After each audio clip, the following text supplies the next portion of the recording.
j'en veux, moi. Oui, je vais t'en donner, Elle a mangé, Étienne. Hein? Oui, mais ça va, elle peut en goûter un peu, c'est pas grave. Je lui ai dit non, moi, je veux pas qu'elle grignote sans arrêt. Oui, ben moi je lui ai dit oui, elle va manger un tout petit bout. Hein, tu vas en manger un tout petit bout. Le problème de poids, ça commence comme ça, et puis... Oh, Karine! Ça va remettre en cause tout ton régime alimentaire, hein, un petit bout de viande de 4 grammes, là, aujourd'hui, à 13h45. Voilà, là, tout d'un coup, on va s'emmerder pendant 1 heure avec ça. L'extrait de film que vous venez de voir est tiré d'un film intitulé Comme une image, un film qui a été réalisé par Agnès Jaoui en 2005 et qui a été écrit par Jean-Pierre Bacry, que vous avez vu dans cet extrait, et Agnès Jaoui qui joue aussi dans le film mais qui n'est pas dans cet extrait. Le film est de 2004, pardon, 2004, pas 2005. Alors, d'abord j'ai trouvé que le film était intéressant, je ne vais pas vous faire plus de quelques minutes dessus, mais quand même, je l'ai trouvé touchant parce que c'est souvent le cas d'ailleurs avec Bacry et Jaoui, c'est des films qui parlent de nous quand même, alors qu'ils parlent d'eux, mais qui parlent de nous par la même occasion. Et là, il y a une sorte de fil rouge, si je puis dire, dans le film, qui parle en fait de cette capacité que nous avons les uns et les autres à être clairvoyants, à être éclairants et éclairés sur la vie des autres, alors que nous sommes bien souvent empêtrés dans la nôtre.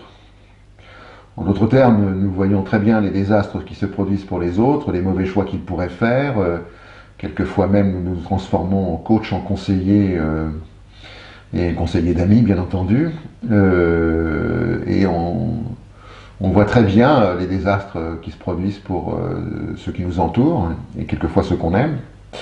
Et ce faisant, peut-être qu'en corrigeant, en tous les cas en aidant dans ces désastres, ou en pensant aider dans ces désastres, on ignore les nôtres. C'est une bonne façon de considérer nos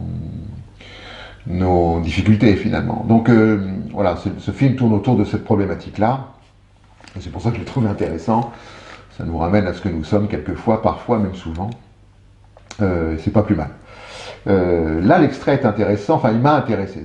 Voilà, j'ai trouvé que c'est intéressant parce que, alors, je vous dirai après pourquoi, mais vous l'avez vu, il y a Jean-Pierre Bacry donc, qui joue le rôle d'un écrivain célèbre, je crois, et son épouse qui apporte un plat à table. Et entre son épouse et Jean-Pierre Bacry, il y a une petite fille qui est la fille de ce couple.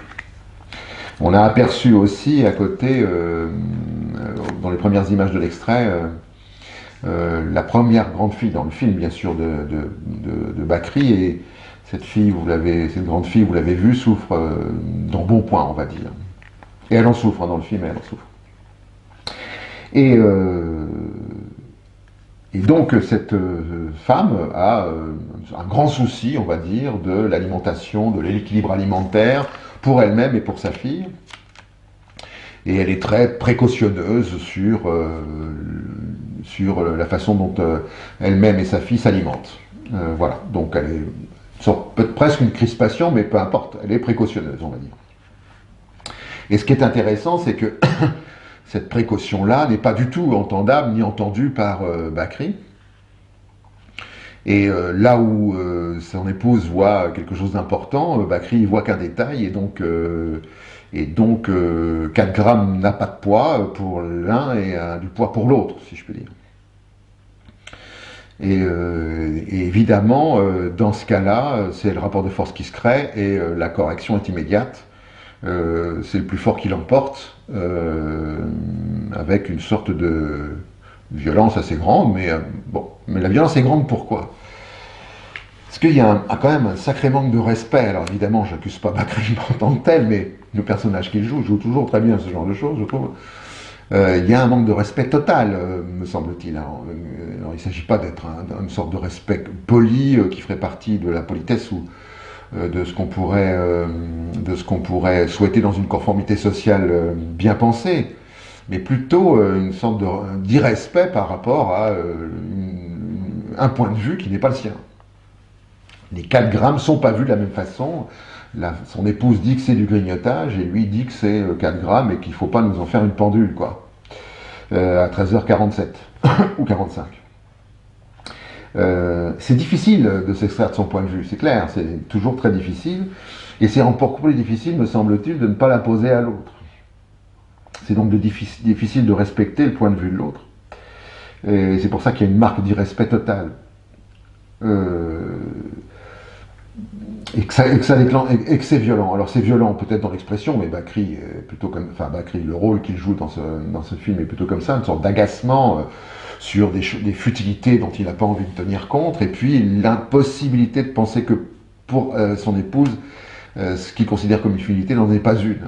Et donc il ne peut pas y avoir, de respect possible dans cette relation-là, me semble-t-il.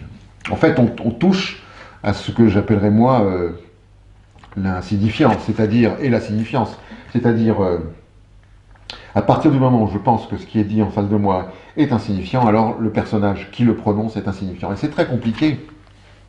Je ne sais pas si c'est parce qu'on a été éduqué comme ça, parce que c'est culturellement comme ça. Je n'ai pas été étudié, je ne suis ni anthropologue, ni psychologue, ni psychanalyste, mais il me semble quand même qu'on a cette espèce d'incapacité dont je ne connais pas l'origine, et je vous la laisserai la découvrir ou me la dire si vous la connaissez, de ne pas d'avoir le souci de son jugement et ne pas avoir le souci du jugement de l'autre. Et que les jugements se heurtent et finissent toujours en rapport de force quand ces jugements-là ne peuvent pas entendre ce que dit celui de l'autre, en fait. Donc il y a une sorte de fermeture dans le dialogue, il y a une sorte de fermeture dans la considération, d'ailleurs, qu'on a sur les êtres. Tout ça parce que nous avons une appréciation qui semblerait devoir l'emporter sur toute autre appréciation. Et ça marque, c'est un assez bon résumé du film d'ailleurs. Si vous regardez le film, vous verrez, c'est un assez bon résumé du film. Mais c'est aussi une très bonne question qui nous est posée quand on est dans les relations amicales, amoureuses, familiales et les relations tout court. C'est notre incapacité de prendre en considération ce qui nous paraît futile. Et de penser que c'est nous qui déterminons absolument et définitivement ce qui est futile de ce qui ne l'est pas. Et donc de ce point de vue, nous trions et nous rangeons les gens dans des catégories et ces catégories sont définitives bien souvent, et il y aurait les futiles et ceux qui ne le seraient pas, et nous faisons partie bien entendu de ceux qui ne le sommes pas. Donc ça pourrait nous servir d'avoir peut-être plus de soucis dans ce que nous croyons être insignifiant, dans ce qui est dit ou ce qui est montré par les autres. D'autant que quand on pense que ce qui est dit est insignifiant, la personne qui l'a dit devient insignifiante elle-même. Et donc elle est rejetée de notre paysage bien souvent. Ça serait dommage je pense que les mots sont dits, et ils ont un poids pour celui qui les dit et un poids pour celui qui l'entend. Je dirais, c'est une banalité ce que je viens de dire, oui, mais cette banalité-là, justement, c'est parce que ça a été banalisé qu'on n'y fait plus attention. Et je crois qu'il y a quelque chose à reconsidérer peut-être dans l'attention que nous portons aux choses et cette espèce de jugement qui vient perturber cette attention en fait. Donc on peut faire confiance à la personne qui nous parle, que ce qu'elle dit n'est pas futile. On pourra toujours remettre dans une discussion aimable, on pourra toujours remettre ça à sa place, en collaboration avec la personne avec laquelle nous sommes, mais il n'empêche que ce qui est dit n'est pas futile, n'est pas... 4 grammes, si vous voulez, ça pèse beaucoup, en fait. 4 grammes, ça pèse beaucoup. Voilà, merci de votre attention, à bientôt pour un prochain extrait avec des prochaines phrases que nous trouverons dans des films. Au revoir.